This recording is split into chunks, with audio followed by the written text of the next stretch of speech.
राधे राधे, जय श्री कृष्णा। मैं सीमा सिंह बड़ों को चरण स्पर्श, छोटों को प्यार और बराबर वालों को तहे दिल से नमस्कार करती हूँ। आज हम श्रीमद् देवी भागवत महापुराण के तीसरे स्कंद का आगे का अध्याय सुनेंगे।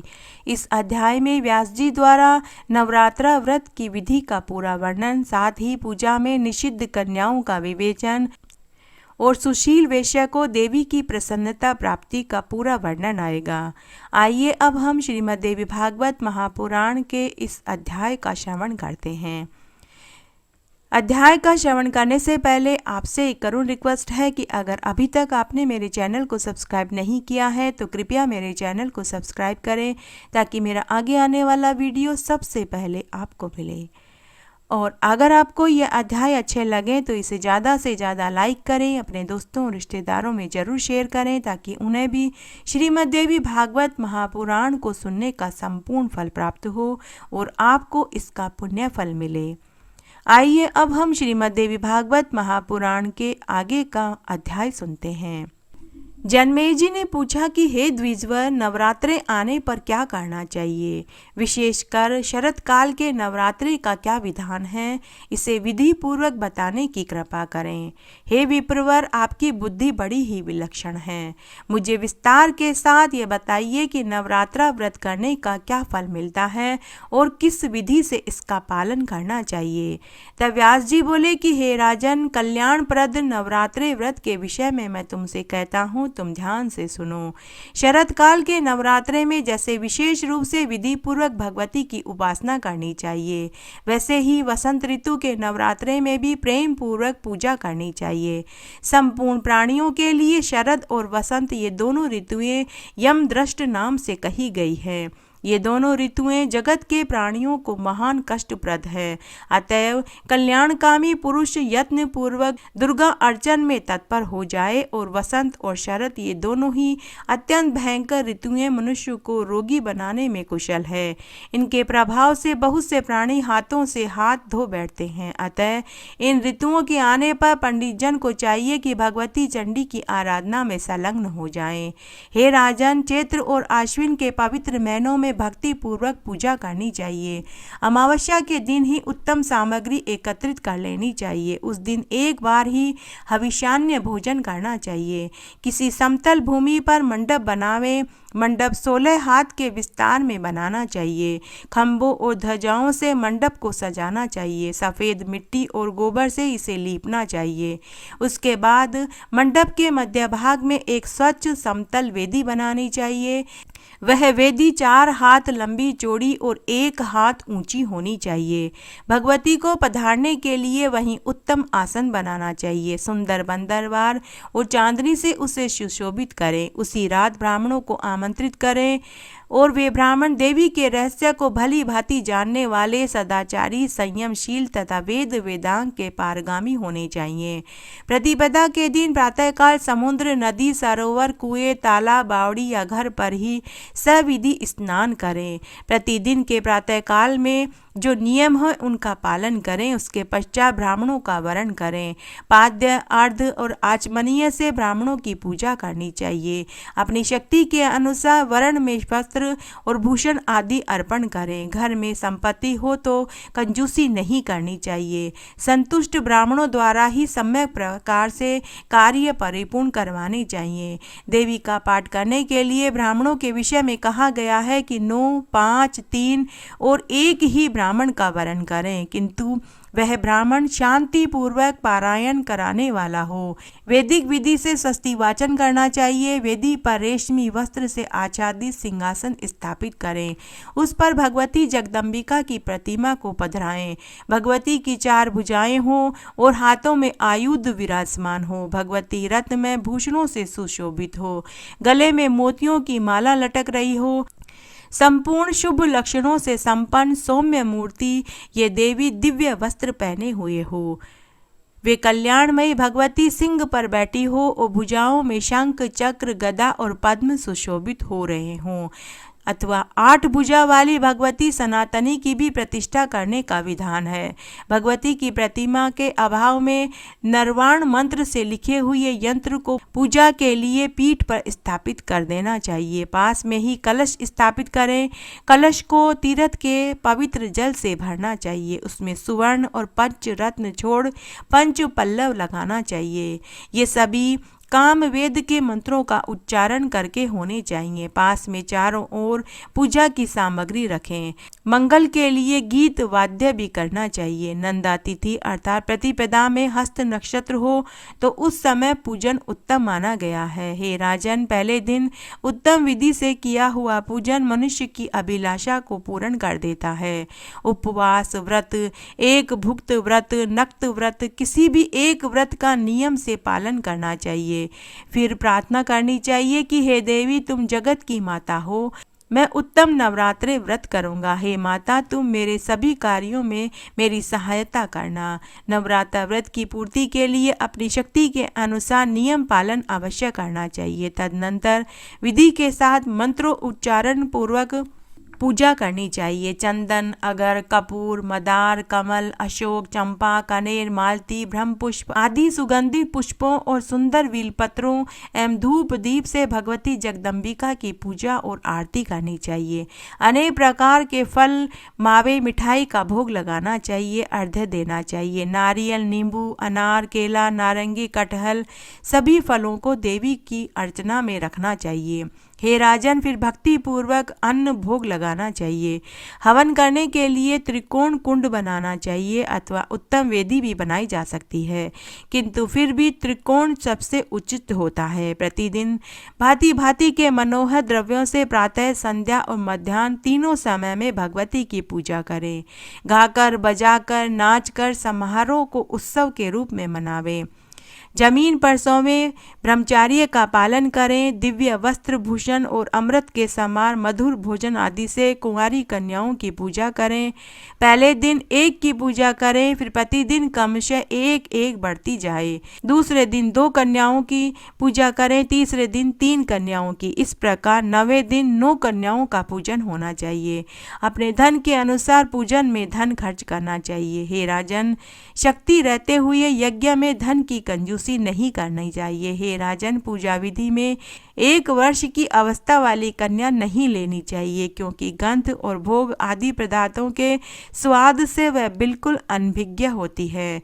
कुमारी वही कहलाएगी जो कम से कम 2 वर्ष की हो चुकी हो। 3 वर्ष की कन्या को त्रिमूर्ति, 4 वर्ष की कन्या को कल्याणी, 5 वर्ष की कन्या को रोहिणी, 6 वर्ष की कन्या को कालिका, 7 वर्ष की कन्या को चंडिका, 8 वर्ष की कन्या को शांभवी, 9 वर्ष की कन्या को दुर्गा और 10 वर्ष की कन्या को सुभद्रा कहा गया है। इससे ऊपर अवस्था वाली कन्या की पूजा नहीं करनी चाहिए। यह सभी कार्यों में निंदनीय मानी जाती हैं। इन्हीं नामों के विधि पूर्वक पूजन करें। उन 9 कन्याओं की पूजन का फल भी बतलाया है। दुख और दारिद्र्य के शमन के लिए कुमारी की पूजा अवश्य करनी चाहिए। इस पूजन से शत्रु का शमन होता है और धन, आयु और बल की वृद्धि होती है। भगवती त्रिमूर्ति की पूजा से त्रिवर्ग अर्थात धर्म, अर्थ और काम की सिद्धि होती है। साथ ही धन धान्य का आगमन एवं पुत्र पोत्रों का संवर्धन होता है। जिस राजा को विद्या, विजय, राज्य एवं सुख की अभिलाषा हो, वह संपूर्ण कामना पूर्ण करने वाली भगवती कल्याणी की निरंतर पूजा करे। शत्रु का शमन करने के लिए भगवती कालिका का भक्ति पूर्वक आराधना करनी चाहिए। भगवती चंडिका की पूजा से ऐश्वर्य और धन की पूर्ति होती है। हे राजन, किसी को मोहित करना हो, दुख और दारिद्र्य को हटाना हो तथा संग्राम में विजय पानी हो तो भगवती शांभवी की सदा पूजन करना चाहिए। किसी कठिन कार्य को सिद्ध करते समय अथवा यदि दुष्ट शत्रु का संहार करना हो तो भगवती दुर्गा की पूजा करनी चाहिए। इनकी भक्ति पूर्वक पूजा करने से पारलौकिक सुख सुलभ होता है। मनोरथ की सफलता के लिए भगवती सुभद्रा की सदा पूजा करनी चाहिए। मानव रोग नाश के लिए रोहिणी की निरंतर पूजा करे। भक्ति भाव से संपन्न होकर श्री रस्तु या श्री युक्त मंत्र अथवा बीज मंत्र से पूजा करने का विधान है। मंत्र इस प्रकार है: जो स्कंद के तत्वों एवं ब्रह्म आदि देवताओं की भी लीला पूर्वक रचना करती है, उन कुमारी देवी की मैं पूजा करता हूँ। जो सत्व आदि तीनों गुणों से तीन रूप धारण करती है, जिनके अनेकों रूप हैं तथा जो तीनों कालों में व्याप्त है, उन भगवती त्रिमूर्ति की मैं पूजा करता हूँ। निरंतर सुपूजित होने पर भक्तों का कल्याण करना जिनका स्वभाव है, उन संपूर्ण मनोरथों को पूर्ण करने वाली भगवती कल्याणी की मैं पूजा करता हूँ। जो संपूर्ण प्राणियों के संचित बीजों का रोहण करती है, उन भगवती रोहिणी की मैं उपासना करता हूँ। कल्प के अंत में चराचर सहित अखिल ब्रह्मांड को जो अपने में विलीन कर लेती है, उन भगवती कालिका की मैं पूजा करता हूँ। जिनका रूप अत्यंत प्रकाशमान है, जो चंड एवं मुंड संहार करती हैं तथा जिनकी कृपा से घोर पाप तत्काल नष्ट हो जाते हैं, उन भगवती चंडिका की मैं पूजा करता हूँ। वेद जिनके स्वरूप हैं, वे ही वेद जिनके प्राकट्य के विषय में कारण का अभाव बतलाते हैं तथा सबको सुखी बनाना जिनका स्वाभाविक गुण है, उन भगवती शांभवी की मैं पूजा करता हूँ। जो भक्त को सदा संकट से बचाती है, दुख दूर करने में जिनका मनोरंजन होता है तथा देवता लोग भी जिन्हें जानने में असमर्थ हैं, उन भगवती दुर्गा की मैं पूजा करता हूँ। जो सुपूजित होने पर भक्तों का कल्याण करने में सदा संलग्न रहती है, उन अशुभ विनाशिनी भगवती सुभद्रा की मैं पूजा करता हूँ। पंडित जन इन्हीं मंत्रों से कन्याओं की पूजा करें। वस्त्र, भूषण, माला, चंदन आदि श्रेष्ठ वस्तुओं से पूजन करना चाहिए। व्यास जी कहते हैं कि जिसके शरीर में किसी अंग की कमी हो, जिसके अंग में कहीं छिद्र हो तथा जो दुर्गंध युक्त एवं नीच कुल में उत्पन्न हुई हो, ऐसी कन्या को पूजा में नहीं लेना चाहिए। जन्म से अंधी, तिरछी नज़र से ताकने वाली, कानी, कुरूपा, बहुत रोम वाली, रोगिणी तथा रस वाला कन्या का पूजा में परित्याग करना चाहिए। जो अत्यंत दुर्बल हो, जिसकी 1 वर्ष के भीतर उत्पत्ति हुई हो, विधवा स्त्री से जिसका जन्म हुआ हो, विवाह से पहले ही माता जिसे जन्म दे चुकी हो, ऐसी कन्याएं भी पूजा में त्याज्य हैं। किसी प्रकार के रोग से रहित, श्रेष्ठ रूप वाली, सुंदर, छिद्र रहित तथा अपनी माता एवं पिता से उत्पन्न कन्या को सम्यक प्रकार से पूजा में शामिल करना चाहिए। सभी कार्य की सिद्धि के लिए ब्राह्मण की कन्या, युद्ध में विजय पाने के लिए क्षत्रिय की कन्या तथा व्यापार में लाभ के लिए वैश्य की कन्या तथा शूद्र की कन्या का पूजन करना चाहिए, ऐसी मान्यता है। ब्राह्मण और क्षत्रिय ब्राह्मण की कन्या का पूजन करें। वैश्य के लिए ब्राह्मण, क्षत्रिय और वैश्य इन तीनों वर्णों की कन्या का पूजन करने का विधान है। शूद्र के लिए चारों वर्णों की कन्या पूजनीय है। शिल्प कर्म करने वाले मनुष्य यथा योग्य अपने अपने वंश की कन्याओं का पूजन करें। नवरात्रा विधि से भक्ति पूर्ण निरंतर पूजा होनी चाहिए। यदि नवरात्रा में प्रतिदिन पूजा करने के लिए असमर्थ हो तो अष्टमी के दिन विशेष रूप से पूजा अवश्य करनी चाहिए। प्राचीन समय की बात है, दक्ष के यज्ञ को विध्वंस करने वाली भगवती भद्रकाली का अवतार अष्टमी को हुआ था। उनकी आकृति बड़ी ही भयंकर थी। उनके साथ करोड़ों योगिनियां थी। अतः भांति भांति के उपहार, गंध एवं मालाओं द्वारा अष्टमी को विशेष विधान के साथ भगवती की निरंतर पूजा करनी चाहिए। उस दिन हविष्यान्य, हवन, ब्राह्मण भोजन तथा फल पुष्प का उपहार, दान आदि कार्य से भगवती जगदम्बिका प्रसन्न हो जाती है। हे राजन, यदि पूरे नवरात्रे में उपवास और व्रत न हो सके तो 3 दिन उपवास करने से भी मनुष्य को यथोचित फल की प्राप्ति होती है। सप्तमी, अष्टमी और नवमी इन 3 रातों में उपवास करके देवी का पूजन करने से संपूर्ण नवरात्रे के फल प्राप्त हो जाते हैं। देवी पूजन, हवन, कुमारी पूजन, ब्राह्मण भोजन इन 4 कार्यों के संपन्न करने से सांगोपांग पूरे नवरात्रि का फल प्राप्त हो जाता है। जगत में अन्य जितने व्रत और विविध प्रकार के दान हैं, वे इन नवरात्रि व्रत की तुलना कदापि नहीं कर सकते, क्योंकि यह व्रत धन, धान्य, सुख समृद्धि को देने वाला, संतान सुख देने वाला, आयु और आरोग्य प्रदान करने वाला, स्वर्ग और मोक्ष देने वाला है। जिसे विद्या, धन या पुत्र पाने की इच्छा हो, वह मनुष्य इस सौभाग्यदायी मंगलमय व्रत का विधि पूर्वक अनुष्ठान करे। विद्या की अभिलाषा रखने वाले पुरुष को इस व्रत के प्रभाव से संपूर्ण विद्याएं सुलभ हो जाती है। जिसका राज्य छिन गया हो, ऐसे नरेश को पुनः गद्दी पर बैठने की क्षमता यही व्रत दिलवाता है।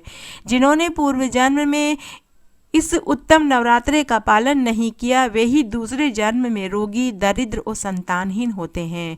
जो स्त्री वंध्या, विधवा अथवा धनहीन है, उसके विषय में ऐसा अनुमान कर लेना चाहिए कि अवश्य ही इसने पूर्व जन्म में नवरात्रि व्रत धारण नहीं किए।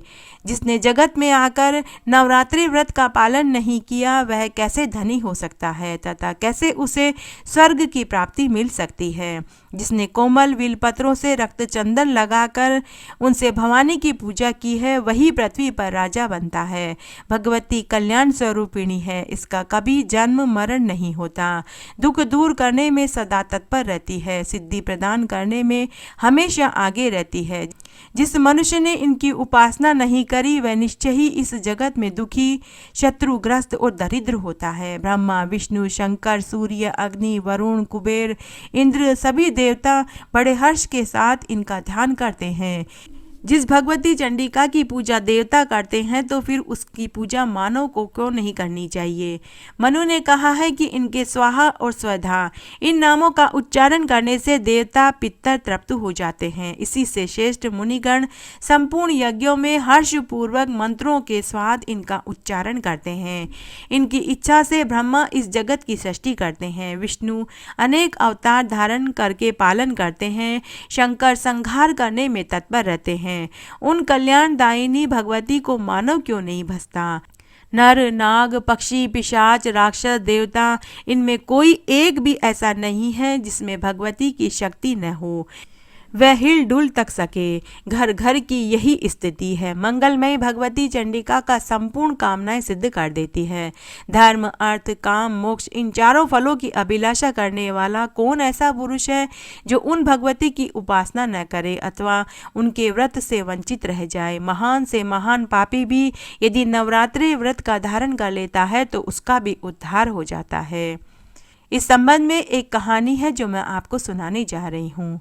प्राचीन समय की बात है। एक निर्धन वेश्या था, वह महान दुखी था। हे राजन, कौशल देश के किसी सज्जन ने उसका विवाह भी कर दिया। उसके बहुत से बाल बच्चे हो गए, पर उसकी क्षुधा कभी शांत नहीं होती थी। उसके लड़के सायंकाल में किसी प्रकार कुछ भोजन पाते थे, वेश्या भी कुछ खा लेता था। भूखे रहते हुए भी सर्वदा दूसरों के कार्य में तत्पर रहता था। बड़ी कठिनाई से वह कुटुंब का भरण पोषण करता था। उस वेश्या के मन में अपार चिंता रहती थी, परंतु वह सदा धर्म में तत्पर रहता था। उसकी इंद्रियां शांत रहती थी। वह बड़ा ही सदाचारी था, कभी झूठ नहीं बोलता था, उसके मन में कोई क्रोध नहीं आता था। वह सदा धैर्य से रहता था, मन में अहंकार और ढाल तक नहीं थी। देवताओं और पितरों और अतिथियों की पूजा करने के बाद आश्रितों को भोजन खिलाकर जो बच जाता था वह भोजन कर लेता था। यह उस वैश्य का प्रतिदिन का नियम था। यूं उसका समय व्यतीत हो रहा था। उत्तम गुणों के कारण उसका नाम भी सुशील रखा गया। दरिद्रता से घबराकर उस भूखे वेश्या ने एक शांत स्वभाव मुनि से पूछा। सुशील ने कहा कि हे ब्राह्मण देवता, तुम्हारी बुद्धि बड़ी ही विलक्षण है। आज मुझ पर कृपा करके यह बतलाइए कि मेरी दरिद्रता निश्चय पूर्वक कैसे दूर हो सकती है। हे मानद, मुझे धन की बहुत इच्छा है, मैं खूब संपन्न हो जाऊं, मैं यही चाहता हूँ। हे द्विजवर, तुमसे पूछने का मेरा इतना ही अभिप्राय है कि कुटुंब का भरण पोषण करने की शक्ति मुझ में आ जाए। मेरी छोटी बच्ची और बच्चे भोजन के लिए सदा रोते रहते हैं। घर में अन्न का एक दाना तक नहीं है, मैं उन्हें एक मुट्ठी अन्न नहीं खिला सकता। रोते हुए मेरे बालक घर से निकल गए, मैंने उन्हें त्याग दिया, अतः अब मेरे हृदय में आग जलती रहती है, परंतु धन के अभाव में मैं क्या करूं? मेरी लड़की विवाह के योग्य हो गई है, मेरे पास धन नहीं कि मैं उसका विवाह कर सकूं। हे द्विजवर, इसी से मेरा मन हमेशा दुखी रहता है और चिंता के समुद्र में गोते खाते रहता है।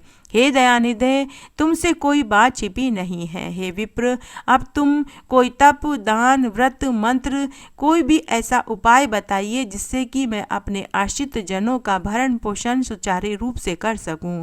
बस मुझे इतना ही धन चाहिए, अधिक धन की मुझे लालच नहीं है। हे महाभाग, तुम्हारी कृपा से अब मेरा परिवार सुखी हो जाएगा, यही सोचकर आप मुझे कोई उपाय बताइए। व्यास जी कहते हैं कि हे राजेंद्र, इस प्रकार सुशील वेश्या के पूछने पर उत्तम व्रत का पालन करने वाले उस ब्राह्मण को बड़ी प्रसन्नता हुई। उसने वेश्या से कहा कि हे वेश्यावर, तुम अब श्रेष्ठ नवरात्रि व्रत करो। इसमें भगवती जगदम्बिका की पूजा, हवन, ब्राह्मण भोजन कराओ, वेद का पारायण, भगवती के मंत्र का जप, होम सभी कार्य होते हैं। किंतु इस समय तुम अपनी शक्ति के अनुसार करो, तुम्हारा कार्य अवश्य सिद्ध होगा। वैश्य जगत में इससे बढ़कर दूसरा कोई व्रत नहीं है। इस परम पावन सुखदायी व्रत को नवरात्रा व्रत कहते हैं। इस व्रत के सर्वदा पालन करने से ज्ञान और मोक्ष तक सुलभ हो जाते हैं, सुख और संतान की वृद्धि होती है और शत्रु का नाश होता है। भगवान राम राज्य से च्युत हो गए, उन्हें सीता का वियोग सहना पड़ा। उस समय किष्किंधा में उन्होंने ये नवरात्रि व्रत किए थे।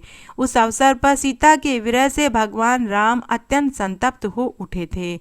उन्होंने नवरात्रा व्रत करके भगवती जगदम्बिका की विधि पूर्वक उपासना करी। तब उन्हें जनक जननी सीता जी प्राप्त हुई। उन्होंने विशाल समुद्र पर पुल बांधा और महाबली रावण और कुंभकर्ण को मारा।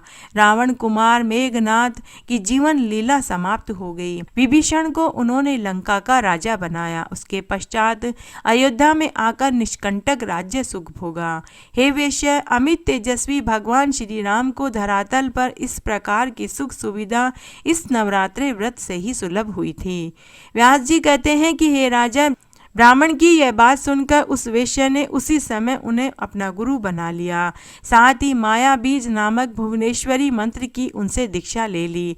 फिर नवरात्रि व्रत करके संयम पूर्वक उत्तम भक्ति के साथ उसने जप प्रारंभ कर दिया। अनेकों प्रकार के सामान यथाशक्ति एकत्रित करके उसने भवानी की आदर पूर्वक पूजा करी। 9 वर्षों के प्रत्येक नवरात्रि में भगवती की माया बीज मंत्र का वह जाप करता रहा। 9वें वर्ष के नवरात्रे के अंतिम अष्टमी के दिन आधी रात के समय भगवती प्रकट हुई और उन्होंने उस वेश्या को अपना दर्शन दिया। साथ ही विविध प्रकार के वरदान देकर उसे कृतकृत्य कर दिया। इस तरह आज मैंने आपको श्रीमद् देवी भागवत का यह अध्याय सुनाया। मेरे साथ बने रहने के लिए आपका धन्यवाद। आगे की कथा कहानी के लिए भी आप इसी तरह मेरे साथ बने रहें। धन्यवाद।